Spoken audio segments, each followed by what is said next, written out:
The doctor stared at my chart for a second too long. Then he looked at me. Then he went quiet. I was sitting on a narrow ER bed in a faded janitor uniform, my hand wrapped in white gauze, my name stitched on my chest in blue thread. Emma, 38 years old, divorced, broke, invisible to almost everyone who passed me in those halls every night. "I need to make a call," he said, his voice careful, controlled. He stepped behind the curtain without explaining anything. No reassurance, no answers. 10 minutes later, 3 specialists walked in. One of them pulled up a chair, folded her hands, and looked at me like my life had just split into a before and an after. "Ma'am," she said softly, "your DNA shows something that shouldn't be possible." I almost laughed. Because 3 months earlier, my ex-husband had left me for a millionaire, sent me a photo from a yacht, and wrote 2 words I still heard in my sleep: "Enjoy poverty." That night, everything he thought he knew about me began to collapse. Before everything collapsed, my life didn't look dramatic. It looked ordinary, and that's why I trusted it. I met Daniel Carter when I was 22, during a time when I still believed love was something you built patiently, like a house that grew stronger with every year you stayed inside it. He wasn't rich. He wasn't powerful. But he spoke with confidence, and back then, confidence felt like protection. "You and me," he said once, wrapping his arm around my shoulders as we stood outside a small diner after our 3rd date. "We'll build something real, not like everyone else." I wanted that more than anything, to build something real. We married 2 years later. No luxury, no excess. Just family, a borrowed venue, and vows that came from a place so sincere it almost hurt to say them out loud. I remember thinking that day, this is it. This is where my life finally settles. For a long time, it did. Daniel chased opportunity, and I made space for it. I worked administrative jobs, flexible ones, so I could be the steady part of our life while he took risks. When his schedule grew unpredictable, I adjusted mine.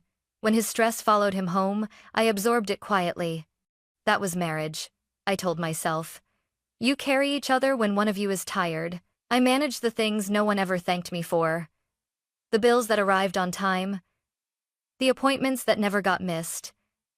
The emotional maintenance that kept everything running smoothly. When Daniel came home exhausted and silent, I didn't push. I made dinner. I listened when he needed to talk.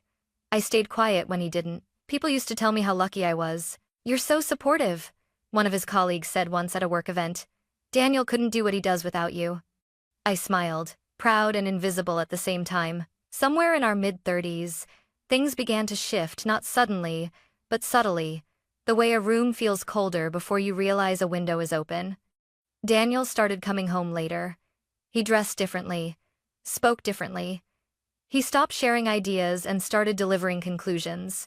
"This is how it has to be now," he'd say. I noticed the phone first. Always face down, always within reach. When I asked about it, he laughed. "You're imagining things, Emma." As I wanted to believe him, I needed to believe him. So I did. One evening, while folding laundry, I asked carefully, "Do you still feel happy? With us?" He didn't look at me. His eyes stayed on his laptop. "Happiness isn't the point," he said. "Progress is." The word stayed with me. Progress. As if love were something you upgraded from. I started to feel like a background detail in my own marriage, necessary, but easily overlooked. Still, I held on. I reminded myself that commitment meant staying even when it felt uncomfortable. That real love wasn't loud. The night everything truly changed, Daniel finally said what had been forming for months. "You've stopped growing," he told me, standing in our kitchen like a stranger. "And I can't afford to stay in one place anymore." I didn't understand yet what he meant. I just knew that while I was still fighting for us, he had already decided I was part of a past he was ready to outgrow, and I had no idea how brutally he was about to prove it. I didn't discover the affair in a dramatic way. There was no screaming phone call, no lipstick on a collar, no hotel receipt left behind by mistake. It revealed itself the way truth often does, quietly, and far too late. Daniel stopped arguing with me. At first, I thought that was a good sign. We used to fight over small things, money, schedules, priorities. Suddenly, he agreed with everything I said. Too easily, too calmly. When I asked where he was going at night, he answered without irritation. Work dinner. Client event. Networking. He said those words like passwords that ended conversations. The first time I saw Vanessa, it was accidental. I walked into a downtown cafe to drop off paperwork for a temp job I was interviewing for. I recognized Daniel's laugh before I saw him. That laugh used to belong to me. He was sitting by the window, leaning forward, fully present in a way I hadn't seen in months. Across from him sat a woman in a tailored cream coat, her posture relaxed, her smile confident in a way that came from never doubting her place in a room. She touched his wrist when she laughed. He didn't pull away. I stood there longer than I should have, long enough to see the way Daniel looked at her not with curiosity, but with admiration, the kind that says, "I want what you have." I left without saying anything. I told myself I was mistaken. I told myself not to embarrass myself by assuming the worst. That night, I asked him directly, "Who is Vanessa?" He froze for half a second. Just long enough. "She's a client," he said. "Why?" "Do you always hold your clients' hands?" I asked quietly. He sighed, like I was exhausting him. "You're being dramatic." The words stung more than I expected. A week later, he didn't bother lying anymore. "She understands ambition," Daniel said, standing in our bedroom, folding clothes into a suitcase that wasn't his. "She lives in the world I'm moving toward." "And I don't?" I asked. He looked at me with something close to pity. "You're comfortable, Emma. She's driven." Comfortable. Like an old chair you replace once you can afford something better. The divorce paperwork arrived quickly. He'd already spoken to a lawyer. Already planned his exit. I signed because I was too stunned to fight. 3 days after he moved out, my phone buzzed. A photo filled the screen: Daniel on a yacht, his arm around Vanessa, the ocean behind them stretching endlessly blue. Beneath it, 2 words: "Enjoy poverty." I stared at that message until the letters blurred. In that moment, I realized something terrifying. He hadn't just left me. He had decided I was beneath him. I thought the divorce was the bottom. I was wrong. Losing Daniel hurt, but losing my place in the world hurt more. At first, I believed I would recover quickly. I had experience, I had references, I had spent years keeping everything together behind the scenes. I told myself this was just a transition, an uncomfortable pause before stability returned. I updated my resume, sent applications, scheduled interviews. I wore my best blazer, even when the seams felt tight from the weight I'd lost without noticing. The interviews were polite, too polite. "We'll be in touch," they said with rehearsed smiles. They never were. Weeks passed, then months. Savings disappeared faster than I expected. Rent didn't wait. Bills didn't care about emotional exhaustion. I stopped ordering coffee outside. Then I stopped meeting friends. Then I stopped answering their messages altogether because I didn't know how to explain why my life was shrinking so quickly. One afternoon, after another rejection email, I called Daniel. I didn't plan to beg. I just needed clarity. "Did you say something about me?" I asked, keeping my voice steady. There was a pause on the line. Then a laugh, soft, almost amused. "You're imagining things again, Emma," he said. "Why would anyone listen to me?" But something in his tone told me the truth before I heard it from anyone else. A former colleague finally confirmed it weeks later, lowering his voice like he was sharing a dangerous secret. "People have been warned," he said. "Not officially, just quietly. You're seen as unstable, difficult, not a good fit, unstable." I sat in my kitchen after that call, staring at the wall until the light outside faded. I realized then how fragile reputation really was, how easily it could be dismantled when someone with more power decided you were disposable. When the last of my savings ran out, I took the only job offered to me: night janitor, minimum wage, hospital corridors that never slept. The supervisor barely looked at me when he handed over the uniform. "Just do your work and don't cause problems," he said. I nodded. Causing problems was the last thing I could afford. The nights were long and quiet. I pushed a cart down fluorescent hallways, wiped surfaces no one noticed, and learned how to exist without being acknowledged. Doctors passed me mid-conversation. Nurses stepped around me without slowing down. I became background noise. Sometimes, in the reflection of the glass doors, I barely recognized myself. The woman staring back looked smaller, older. tired in a way sleep didn't fix. One night, while emptying trash near the emergency department, my phone buzzed. A message from Daniel. Another photo. Another reminder of what he thought he'd escaped. I didn't open it this time. I just stood there, holding a mop in a quiet hallway, realizing something painful and strange. I had lost my marriage. I had lost my career. But I hadn't lost myself. Not yet. And I didn't know it then, but this was the lowest point my life would ever reach. If you stay invisible long enough, you start to believe that's all you deserve. The hospital at night had its own rhythm, quiet, mechanical, endlessly indifferent. Machines hummed, shoes squeaked against polished floors. Voices drifted past me like I wasn't there. I learned to move out of the way before anyone asked me to. It was easier that way. My shift started at 10 every night. By midnight, exhaustion settled into my bones. By 3 in the morning, my thoughts became heavier than the cart I pushed down the corridors. I stopped checking mirrors. I didn't need to see what stress and disappointment were doing to my face. My uniform hung looser every week, but I told myself that didn't matter. Nothing about appearance mattered anymore. Survival did. My mother called every day. "Emma, you don't sound like yourself," she said gently. "I'm just tired," I lied. She asked if I needed help. I said no. Pride is a strange thing, it survives even when everything else is gone. I lived in a small studio apartment with thin walls and a window that barely let in light. At night, I lay awake listening to other people's lives bleed through the walls, arguments, laughter, televisions left on too loud. It reminded me that the world hadn't ended. Just my version of it. One night, while cleaning near the ER waiting area, my phone vibrated in my pocket. I didn't need to look to know who it was. Daniel. I opened the message against my better judgment. Another photo. Another reminder of how replaceable he believed I was. This time, no words. Just an image meant to speak for him. I locked my phone and slipped it back into my pocket. Something inside me didn't break. It hardened. I finished my shift, went home, slept for 3 hours, then did it all again. Days blurred together. Weeks passed. I lost track of time. Hope became something abstract, something other people talked about. The night everything changed began like every other night. Routine, predictable, quiet. I was replacing a faulty fixture near a storage room when my hand slipped. Pain flared sharp and sudden, not dramatic, just enough to make me pause. I stared at my hand, surprised by how easily small things could still hurt. A nurse noticed and insisted I go to the ER. "It's policy," she said kindly. I almost refused.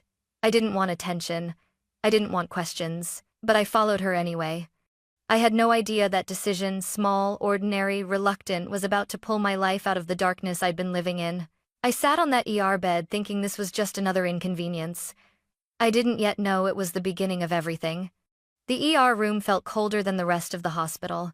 Even after the nurse closed the curtain, I sat on the narrow bed, my injured hand resting on a disposable sheet, trying not to think about how strange it felt to be on this side of the room for once. The doctor introduced himself as Dr. Michael Harris. He was calm, efficient, the kind of man who spoke carefully, as if every word mattered. "This shouldn't take long," he said while examining my hand. "We'll clean it, close it up, and run a few standard tests. Just routine." Routine. I clung to that word. As he worked, I stared at the ceiling tiles and counted them, a habit I'd developed during long nights when anxiety wouldn't let me sleep. I told myself this was nothing. Just another inconvenience in a life full of them. When Dr. Harris finished, he stepped back and removed his gloves. "You lost more blood than I expected," he said. "We'll run labs, just to be safe." I nodded. I didn't argue. I didn't care. An hour later, he came back. And something was wrong. He didn't smile. He didn't sit down. He stared at the chart in his hands like it was written in a language he didn't recognize. "Is everything okay?" I asked. He looked at me, then really looked at me, and for the first time since I'd arrived, I felt exposed. "I need to make a call," he said quietly. That was it. No explanation, no reassurance. He stepped outside the curtain, leaving it half open. I watched his shadow move across the frosted glass. I watched him rub his forehead, pace once, then lift his phone. Minutes passed. My heart began to race, filling the silence with questions I didn't want to ask. Was I sick? Had they found something serious? Had my body finally given up the same way my life had? When the curtain opened again, Dr. Harris wasn't alone. 3 other doctors walked in with him, 2 men and a woman, all older, all wearing expressions that made my stomach drop. The woman stepped forward first. "I'm Dr. Susan Miller, head of genetic medicine," she said gently. "Emma, we'd like to ask you a few questions, if that's all right. Taken stating dispenses. Taken stat of beings until 10. Genetic medicine." The words didn't make sense. "This isn't about an illness," she continued, as if reading my thoughts. "But we found something in your blood work that raised a flag in our system." "A flag?" I repeated. She nodded slowly. "Markers we rarely see. Markers tied to a very specific family line." The room felt smaller. My ears rang. "I don't understand," I said. "I'm just a janitor. There has to be a mistake." Dr. Miller pulled up a chair and sat down so we were eye level. "Emma," she said carefully, "was your father adopted?" The question hit me harder than anything else that night. "Yes," I answered. "He was adopted as a baby." "Why?" She exchanged a glance with the other doctors. "Because, according to your DNA," she said, "you're related to a family whose medical records are monitored closely due to their history and their contributions to this hospital." My mouth went dry. "What family?" She took a breath. "The Whitmore family." The name landed like a physical weight. I'd seen it on buildings, on scholarship plaques, on news articles about philanthropy and generational wealth. "That's impossible," I whispered. "They don't have any heirs." Dr. Miller nodded. "That's what the public believes." My hands began to shake, not from fear, but from the sudden, terrifying sense that the ground beneath my life was shifting. "Emma," she said softly, "based on multiple tests, run independently, you are the biological granddaughter of Henry Whitmore." I stared at her, waiting for the punchline that never came. "No," I said. "You're wrong. My father worked his entire life in a factory. He died thinking he was nobody." Her eyes softened. "He wasn't nobody. He just never knew who he truly was." The room blurred. I thought of Daniel's text. The yacht. The words "enjoy poverty" echoing in my head. I laughed then, not because it was funny, but because it was unbearable not to. 3 months earlier, I had been scrubbing floors, believing I was disposable. And now, in a quiet ER room, surrounded by strangers who suddenly treated me like something fragile and important, I realized the truth was far bigger than revenge. My life hadn't ended when Daniel left. It had been waiting, and nothing, absolutely nothing, would ever be the same again. The days that followed felt unreal, like I had stepped into someone else's life without permission. First came the tests, then more tests. Different labs, different doctors. Each one confirmed the same impossible truth. No matter how many times I asked, no matter how desperately I hoped someone would say there had been a mistake, the answers never changed. I was who they said I was. The hospital's legal department contacted me before I'd even processed the words "biological granddaughter." They spoke carefully, deliberately, as if afraid that one wrong sentence might shatter me. "This doesn't mean you have to do anything right now," the attorney explained. "Your privacy is protected. You have rights." Rights? It had been a long time since anyone talked to me about those. Within a week, a quiet legal team assembled around me. DNA verification, sealed adoption records, court filings. Every step was methodical, documented, and restrained. There were no dramatic announcements, no headlines, yet just a slow, inevitable unfolding. I kept going to work. I still put on the janitor uniform at night. Still pushed the cart through hallways where no one knew what was happening behind the scenes. There was something grounding about the routine, something that reminded me who I had been before my name meant anything to anyone. One night, my phone buzzed while I was on break. A message from Daniel. "I heard something strange today," it read. "Call me." I stared at the screen for a long time. Then I locked my phone and put it back in my pocket. He didn't deserve answers yet. 2 weeks later, the news broke quietly at first. A legal notice, a financial publication. Then whispers turned into conversations. Conversations turned into headlines. A missing heir, a sealed adoption, a woman no one had noticed. Reporters called. Emails flooded in. People who hadn't spoken to me in years suddenly remembered my name. Daniel called again. And again. I always believed in you, his voicemail said once. We should talk. I deleted it.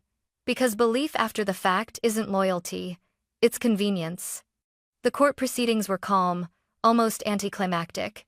The law doesn't shout, it confirms. It verifies, it decides.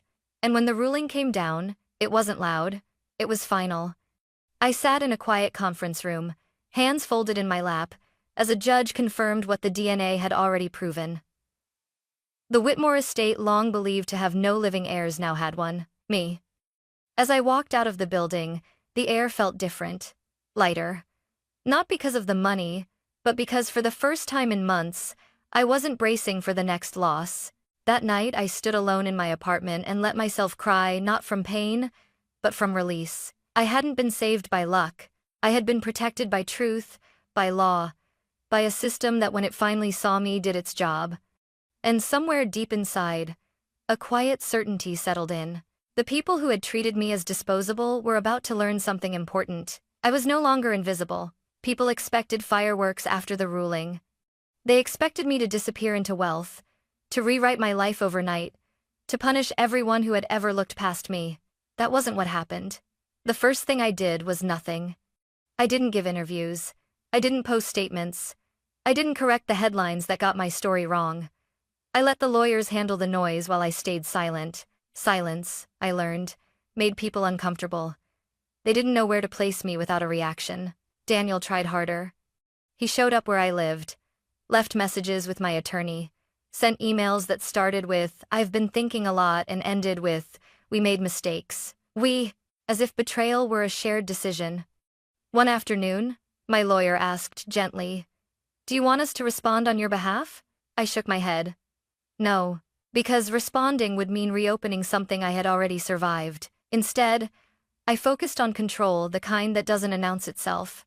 I funded legal aid organizations that protected people who'd been pushed out quietly, the way I had been. I invested in compliance reviews at companies known for informal blacklisting practices, not accusations, audits, oversight, transparency, things that leave paper trails. Daniel lost his job 6 months later. Not publicly, not dramatically, just a contract that wasn't renewed, a board that decided he was no longer worth the risk. Vanessa left soon after. Ambition is attractive until it stops paying. Daniel sent one last message: "I never meant to hurt you." I read it once. Then I blocked his number. That was the only response he ever got. The strangest part wasn't watching his life unravel, it was realizing I felt nothing while it happened. No satisfaction, no bitterness, just distance. Because the opposite of revenge isn't forgiveness, it's indifference. I moved out of my studio apartment quietly, bought a modest home in a neighborhood where no one cared about last names. I kept my routines, morning walks, grocery shopping, evenings that belonged to me. For the first time in years, my life wasn't built around someone else's ambition. It was built around my own peace, and that was the real victory. Not that I had more than the people who hurt me, but that I no longer needed anything from them at all. People still ask me what it felt like to go from nothing to everything. They want a transformation story that fits neatly into a headline. I never know how to answer them. Because money didn't save me. It only removed the noise. What saved me was the months no one saw, the nights I showed up to work when I wanted to disappear, the mornings I got up with no guarantee that things would improve. What saved me was learning that dignity doesn't come from being chosen, admired, or upgraded. It comes from enduring, without losing yourself. I think about the woman I was when Daniel sent that text. The one sitting alone in a dark apartment, believing his words defined her worth. I wish I could reach back and tell her something simple. This isn't the end. This is the part where you survive. Today, I use my resources carefully. I support hospitals, legal advocacy groups, and education programs, especially for women who've been quietly pushed aside and told they don't matter. I don't announce it. I don't need credit. I visit my mother every Sunday. We talk about ordinary things. She still holds my hand sometimes, like she's making sure I'm real. I live a quiet life now, a full one, and if there's one thing I've learned, it's this. When someone tells you to enjoy poverty, they're really revealing their own emptiness, because losing everything doesn't make you weak. It shows you exactly who you are, and who you no longer need to be.